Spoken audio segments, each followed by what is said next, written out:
रही बात GTA notification, मैंने कल सुना कि शायद उसका नोटिफिकेशन आज जारी हो रहा है। मुझे उससे कोई सरोकार नहीं है, क्योंकि जीटीए न कभी हमारा विषय था, न कभी ये हमारा विषय रहेगा। और आज ममता दीदी बुलडोजर चला करके गोरखाओं के ऊपर में अन्याय करके जीटीए चुनाव कराना चाहती है, तो मैं इतना ही कह सकता हूं, उनकी बुद्धि भ्रष्ट है। मुझे उसमें कोई टिप्पणी नहीं करनी। जहां तक जीटीए का सवाल है, ये कोई चुनाव हो ही नहीं सकता।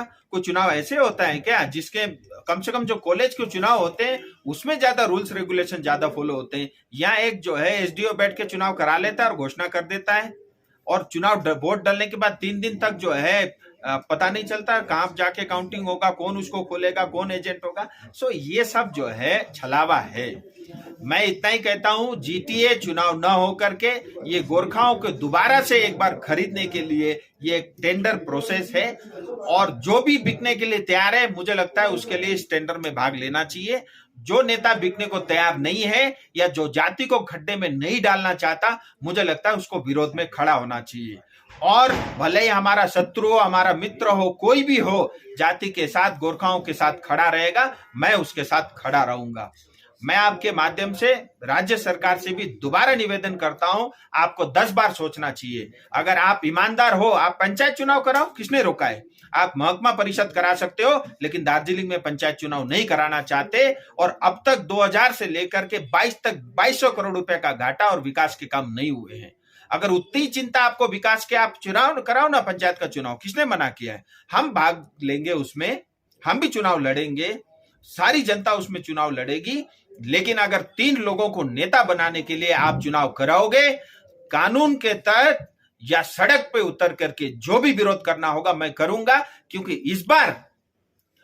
इस बार मैं जिम्मेदारी के साथ कह रहा हूं, गोरखाओं को खड्डे में डालने का जो प्रयास हो रहा है, एटलीस्ट मैं सांसद रहते हुए, मैं जीवित रहते हुए ये काम मैं होने दूंगा। मैं आपके माध्यम से स्पष्ट करता हूं। दूसरी बात, मैं आपके माध्यम से केंद्र सरकार से भी निवेदन करता हूं। हालांकि मैं अपने तौर पे बात कर रहा हूं, मुझे लगता है अब किसी भी समाधान के लिए जो देरी हो रही है ये भी उचित नहीं है। और मैं तो इसको इस तरह से भी देखता हूं, अच्छा हुआ हम सब सो रहे थे, अच्छा हुआ था पहाड़ के नेता बहुत सारे सो रहे थे, और आज एकाएक ममता दीदी के कारण सब लोग जग गए हैं। मुझे लगता है आने वाले समय में गोरखाओं का भविष्य उज्जवल है, सुनिश्चित मैं करूंगा। केंद्र सरकार भी तो कुछ नहीं दे रहा है अभी तक। देखिए, ये बात आपकी ठीक है कि देरी हो रही है, इसमें कोई दो राय नहीं है। लेकिन गोरखाओं की एक ही मांग है, अलग राज्य या गोरखालैंड। इतना सरल भी नहीं है। और आप ये भी जानते हो कि एक वार्ता स्टार्ट हो चुकी है, और ये सब फैसले एक वार्ता में नहीं होता। हमने स्टेट को भी पूरा अपॉर्चुनिटी दिया है, आगे भी उनको मिलेगा। मुझे लगता है उस वार्ता में भाग लें। और जहां तक जीटीए का सवाल है, जब 5 साल तक बगैर चुनाव के, कभी चमचों को रख के, कभी जो है एडमिनिस्ट्रेटर को रख के आप चला सकते हो, चला लो 3 महीने 6 महीने, और मुझे लगता है उससे कोई फर्क नहीं पड़ता। लेकिन अगर आज चुनाव कराते हो, तो इससे आने वाले समय में गोरखा जाति समाज और क्षेत्र में रहने वाले तमाम लोग हैं, उनके भविष्य खतरे में जाती है, ऐसा मैं स्पष्ट रूप से देख रहा हूं। जहां तक केंद्र सरकार का सवाल है, 2 जो मुद्दे हैं, रोज उसका रिव्यू होता है। मैं आज आपके माध्यम से यही कह सकता हूं कि जो है केंद्र सरकार अपनी तरफ से जो कर सकती है, हमारी पूरी तैयारी है। हम चाहते हैं स्टेट अपनी बात रखती है, ठीक है, नहीं रखती है, हमें जो करना होगा हम करेंगे। आपको लगता है जीटीए गोरखालैंड के लिए बाधा है? देखिए, जीटीए गोरखालैंड का बात, जीटीए भैया एक डब्बा है। जो आप देखो, जीटीए से क्या हुआ? आप लोग कुछ नहीं देते उस टाइम तो जीटीए चलने से क्या नुकसान होगा? इसका मतलब मैं कुछ नहीं दे रहा हूँ। जो अन्याय हो रहा है मैं होने दूं? मैं इसलिए सांसद बना हूं। जीटीए इलेक्शन होके पहाड़ में डेवलपमेंट होने अच्छा बताओ, जीटीए 2011 से, जीटीए 2011 से देखो, एक तो आप मीडिया हो, आप पुलिस वाले नहीं हो, आराम से पूछो, मैं जवाब दूंगा। 2011 से 2022 10 साल क्या विकास हुआ बता दो। कोई 1 रुपए का विकास बता दो मुझे। हुआ है विकास तो दो, दिखाओ, मैं चुनाव लड़ूंगा। अगर आपने किसी टीचर को परमानेंट किया है, आप जीटीए चुनाव लड़ो, आप विकास करो, मैं आपका साथ दूंगा, मैं आपके साथ खड़ा रहूंगा। लेकिन न ये हमारी एस्पिरेशन को पूरा करता है, न हमारी सपनों को पूरा करता है, न ये गोरखालैंड को पूरा करता है, न इसके पास कोई पावर है, न ये रूल बना सकता है, न कानून बना सकता है, न ये संवैधानिक है। ये गैर संवैधानिक संस्था है जो मतलब किसी एनजीओ से भी थर्ड क्लास पावर इसके पास है, न इनके पास कोई पावर है। तो भैया कुल मिला के 45 सभासद को नौकरी मिलता है 5 साल के लिए, एग्जीक्यूटिव चेयर मेंबर और उनको चेयरमैन को नौकरी मिलती है। तो मतलब 60 लोगों की खुशी के लिए हम संपूर्ण समाज को बस खड्डे में डाल दे, पहली बात। दूसरी बात, आप ये बताइए जीटीए को फंड कितना मिलता है और वो फंड जाता कहाँ है? इतना करप्शन होता है, इतनी धांधली होती है, हर चीज के लिए लोगों को नेता का पैर छूना पड़ता है। टीचर के लिए उसके पार्टी ज्वाइन करके उसके पीछे झंडा लेके घूमना पड़ता है। भैया ये भारत तो हम नहीं चाहते। ये जो है हम स्थिति तो दार्जिलिंग की नहीं चाहते।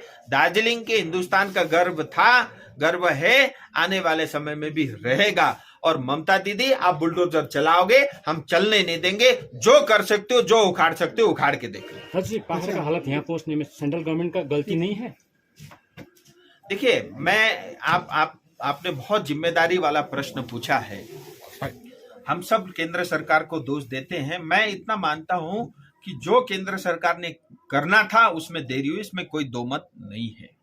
लेकिन ये बताओ, जीटीए चुनाव कराती है तो इसमें केंद्र सरकार कहां से दोष हुआ? 11 लोगों को मारने का काम राज्य सरकार करती है तो इसमें केंद्र सरकार दोष कहां हुआ?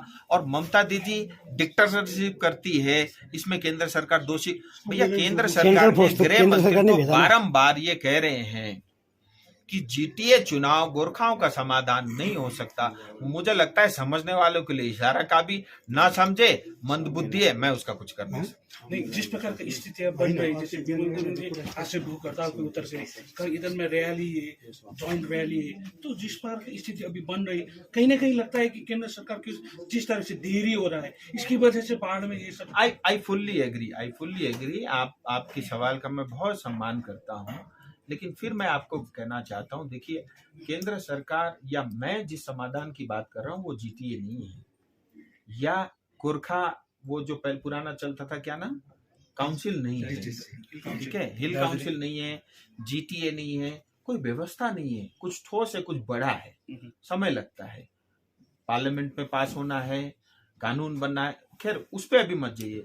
लेकिन मैं ये कह रहा हूं कि ठीक है ममता दीदी आप आइए, आप क्या दे सकते हो नहीं दे सकते आप बात रखिए, आप नहीं रखोगे तो भी हम तो करेंगे।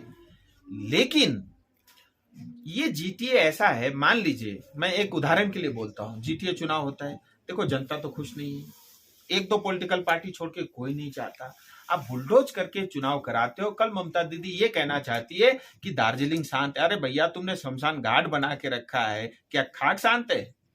मुझे लगता है ममता दीदी की चाल इतनी है, किसी तरह जीटीए चुनाव कराओ, अपने पक्ष के नेताओं को बिठाओ, केंद्र को और देश भर में ये कहो कि जो है जीटीए चुनाव के माध्यम से मैंने जीत लिया। और मैं फिर कहता हूं, जैसे हिंदुस्तान के लिए जितना सेंसिटिव जम्मू कश्मीर है उतना ही सेंसिटिव हमारे लिए दार्जिलिंग है, राष्ट्रीय सुरक्षा की दृष्टि से भी, और बहुत सारी अन्य बातें हैं जो मैं आपके सामने शायद नहीं कह सकता, उन सब माध्यम मतलब चीजों की वजह से भी।